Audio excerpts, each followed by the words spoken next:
కేంద్ర బొగ్గు గనుల శాఖ మంత్రి జి కిషన్ రెడ్డి, సహాయ మంత్రి సతీష్ చంద్ర దుబేదాతో పాటు ఆ శాఖ పార్లమెంటరీ సలహా సంఘం సభ్యులకు ఘనమైన సత్కారం లభించింది. గురువారం రంగారెడ్డి జిల్లాలోని కన్వా శాంతినగర్ లోని బొగ్గు గనుల శాఖ పార్లమెంటరీ సలహా మండలి సమావేశం మంత్రి కిషన్ రెడ్డి అధ్యక్షతన జరిగింది.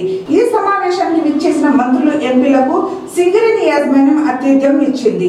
తెలంగాణలో ప్రత్యేకించి హైదరాబాద్ సమీపంలో తొలిసారిగా జరగనున్న సమావేశం కావడంతో హాజరైన సభ్యులు రాజ్యసభ ఎంపీ సలహా సంఘం సభ్యుడు వద్దిరాజు రవిచంద్ర ఆధ్వర్యంలో గ్రానైట్ జ్ఞాపికలు బహుకరించారు. తన సొంత గ్రానైట్ క్వారీ నుంచి స్వీకరించిన నల్లరాయిపై మంత్రులు, ఎంపీల చిత్రాలను క్వారింగ్ చేయించి వాటిని జ్ఞాపికల రూపంలో బహుకరించారు.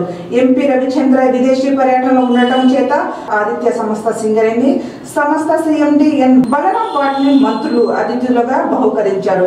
గ్రానైట్ రాయిపై ప్రత్యేకంగా రూపొందించిన చిత్రాలను చూసి మంత్రులు, అతిథులు ముగ్ధులయ్యారు. ఈ సందర్భంగా వారి ఎంపీ రవిచంద్ర కృతజ్ఞతలతో తెలిపారు. వీటితో పాటు అతిథులు తిరుమల శ్రీవారి ప్రసాదాన్ని కూడా ఎంపీ రవిచంద్ర ఆధ్వర్యంలో మంత్రులకు, ఎంపీలకు, మంత్రిత్వ శాఖ ఉన్నతాధికారులకు అందజేశారు.